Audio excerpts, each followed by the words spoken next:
Hey everyone, welcome to another episode of the Nerd Herder Show, brought to you by Over a Beer. I'm Nick. I'm Rich. And this is our Stream It, Pitch It, Play It episode of the week. And today's going to be a heavy Stream It. Yeah.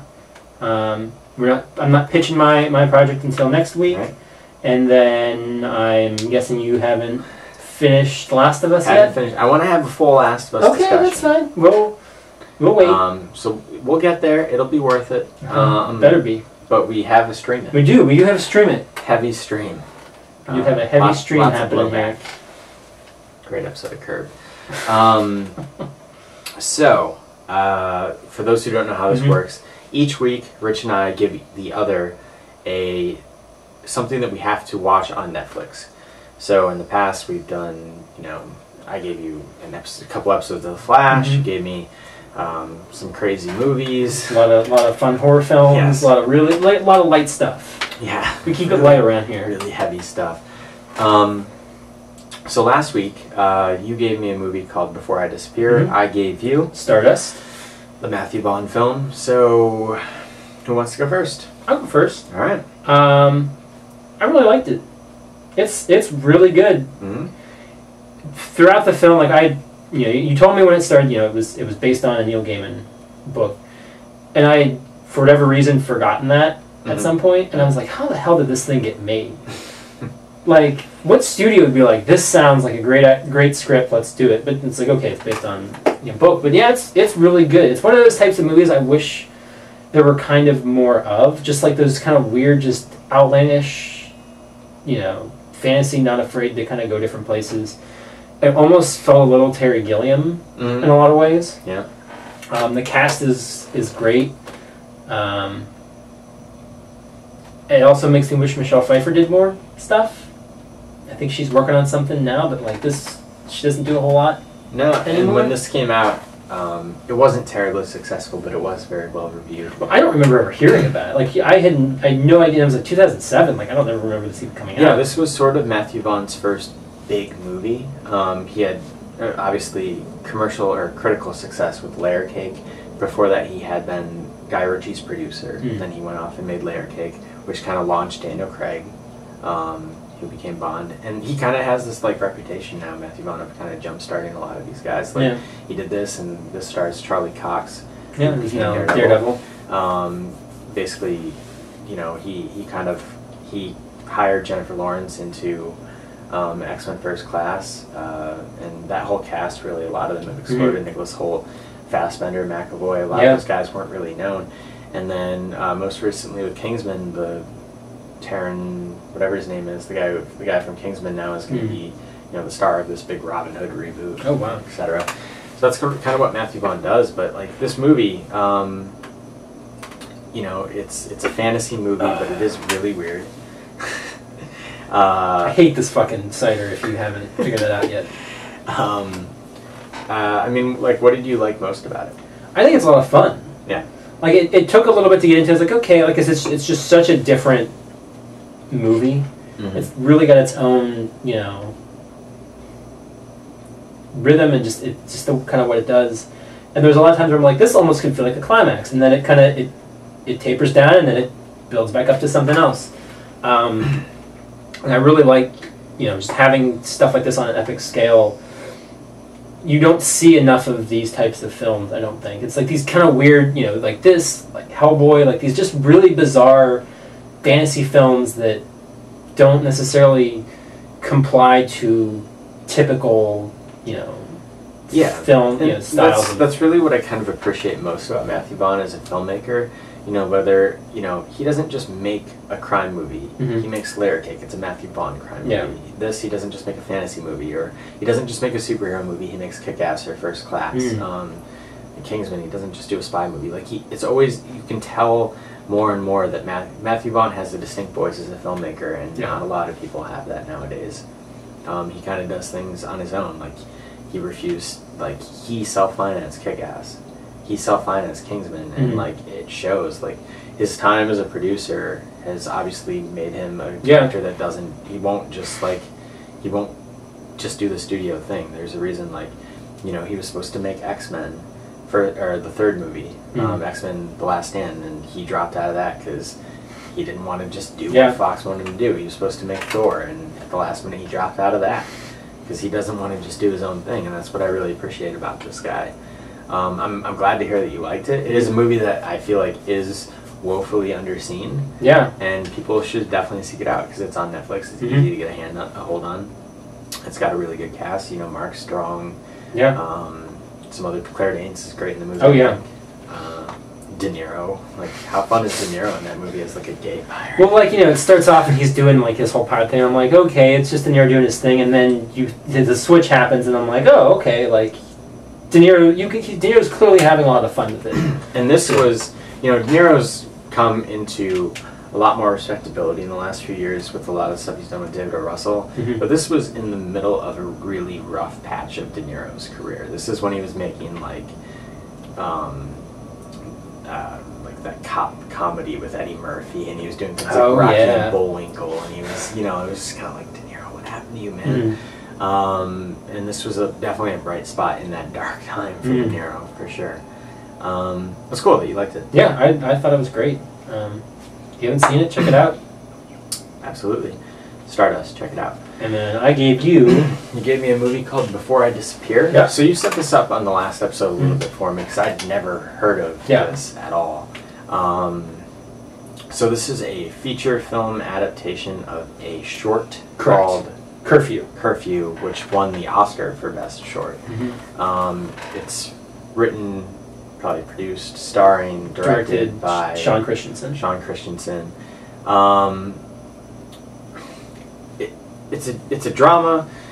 Some of it's kind of like really like dark comedy in a way. I mean, there's an early scene where the guy is like in the middle of committing suicide and gets a call for a favor and like to go pick up a girl, and he's just kind of like, I can do that. Like, I don't know if I was supposed to. Was I supposed to find that funny? Did you end up watching? Have you seen the short? Did you seem familiar? No, I read it. That's how the short opens. Okay. It opens on, it's like it's painting around this bathroom, and the phone's ringing, and he's sitting there like, he slit his wrist, and his sister's on the phone, and she's like, I need you to come do this for me. It's not like you're doing anything important right now. And he's just like, right, sure. It's got, obviously I'd never seen him before, but it does have a pretty strong cast of supporting characters, whether it's Ron Perlman, Emma Rossum, or Richard, I forget his name. Yeah, I'm blanking on the name too. The Hyde guy from The Lost World, Richard Schiff. He's also in it. But anyway, so this movie, obviously, adapting a short film into a feature-length film can often, I'm sure, be a very difficult process. There are elements that I really liked about this movie. Overall, I just thought it was okay. Okay. Sometimes I felt like it was a little bit over the top with some of its like melodramaticness and some of the beats that it tries to hit. I did after the fact. I wanted to watch the short. I just didn't have time. Sure. But I was reading earlier at work. I had some time, and I was reading some reviews of it at the time, and some people comparing it to what the short was, and kind of explaining that like the short seems, obviously it is a short, so it's a lot more streamlined. So you don't have him finding the dead body, and you don't have some of the other stuff that it takes, and it made it sound like it's a much tighter story. I guess obviously in the short. I definitely want to check that out because that sounds like it could. What I liked about the movie sounds like the short, and what I didn't like about the movie sounds like it's not in the short. But for it's impressive. I guess if you win the Oscar for the short, it makes it maybe a little bit easier to get this done. But for him to still be able to star in it, to get the same girl, and I actually liked the girl. Yeah, she's terrific. I thought that was one of the best parts because one thing. And I'm sure people, as they get to know my opinions on movies throughout the show, one thing that can absolutely destroy a movie for me is a bad kid actor. Just take me out of it. And she was really good. I wasn't totally nuts about the ending. Okay. I don't want to spoil it here, but just like kind of the transition that it makes, and then like the last like shot of him seeing a vision of something. I don't know how I felt about that. Okay. But overall, I was impressed that this guy was able to even get it made. And there is some ambition. You know, if you look it up on Rotten Tomatoes, and Rotten Tomatoes is an awful way to just judge a movie, but it has like a 20%. It's better than that. Is it really that low? I think it was like a 26. Jesus. It's better than that. But I got the vibe when you recommended it that you like this movie. I do. I saw the short back when it premiered, but it played at the Florida Film Festival a few years ago. Sean Christensen, he was there, and he attended some meetings. You know, I actually talked to him a little bit, and at the time he was toying with already making it into a feature, and this was before he won the Oscar, before any of that. And then it played the festival, before it disappeared, played the festival for 2014. And so, like, he came back and he like did a panel kind of on making the transition from a short to a feature, and you know, maybe part of what I like so much is seeing the transition and kind of knowing some of that stuff. I actually rewatched this last night prior to this because I hadn't seen it since it played at the festival, so I wanted to kind of freshen up on it. I think it's still, for me personally, it still really holds up. There's some things in it where the short is, it's a short, so it's definitely much tighter.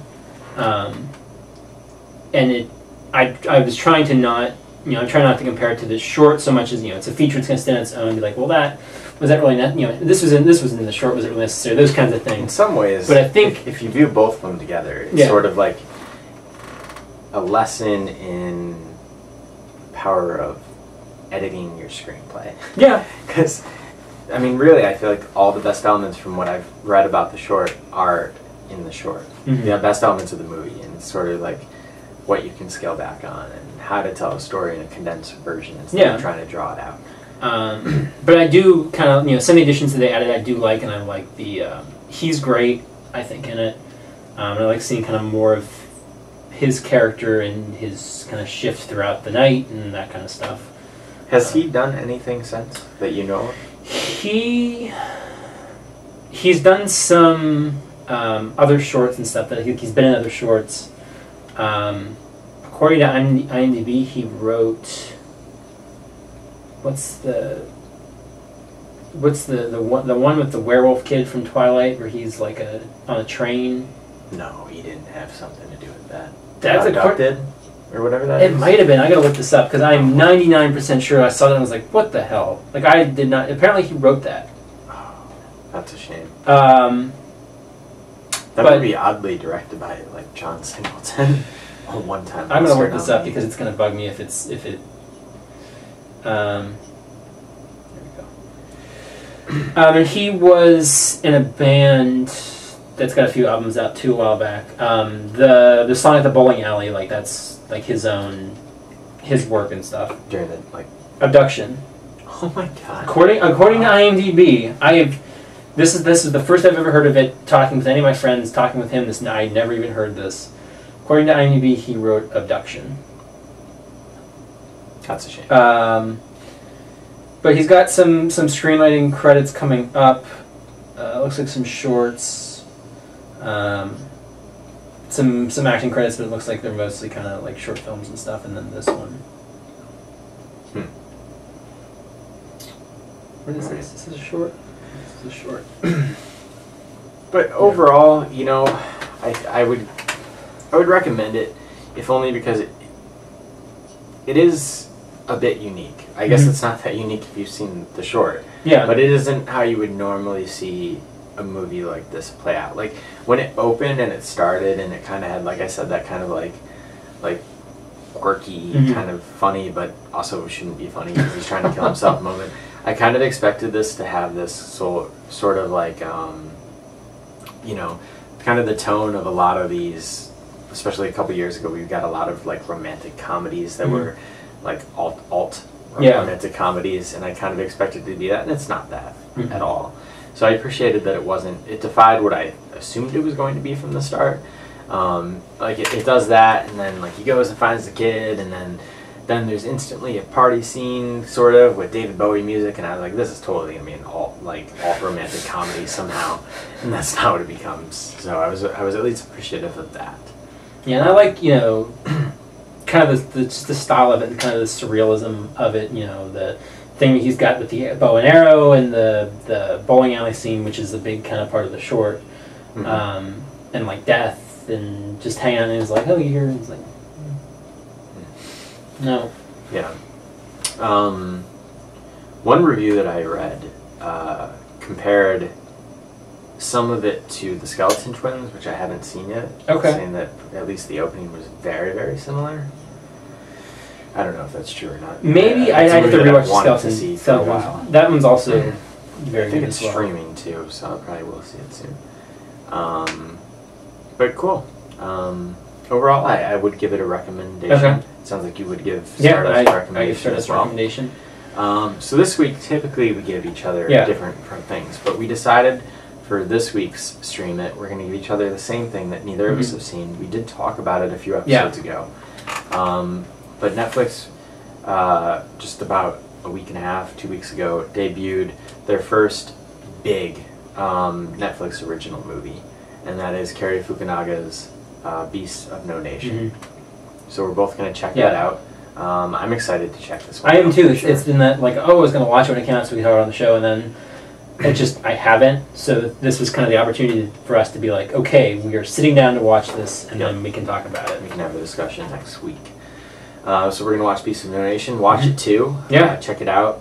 We'll talk probably next week when we discuss the movie about some of the numbers that have been flying around about this, and, you know, was it successful, was it not, etc. And what we expect out of Netflix movies moving forward, knowing this. So we'll have all of those discussions and about the movie too. Yeah. So have you seen Before I Disappear or Stardust? If you have, let us know what you thought. Yeah. If you watched them because of what we just talked about, then let us know what you thought then. Yeah. And if you want to reach out to us, we're both on Twitter. I'm at Rich Belson. I'm at Stonks. The channel is on Twitter at oabeer_official. You can also email us at overabeerofficial@gmail.com. And if you like what we're doing, please like these videos, like the Facebook page, follow us on Twitter, subscribe to the YouTube channel, share these with your friends. Anything helps. We appreciate your support. I think that's it for me. It's going to do it. All right. We'll see you guys next week. See you later.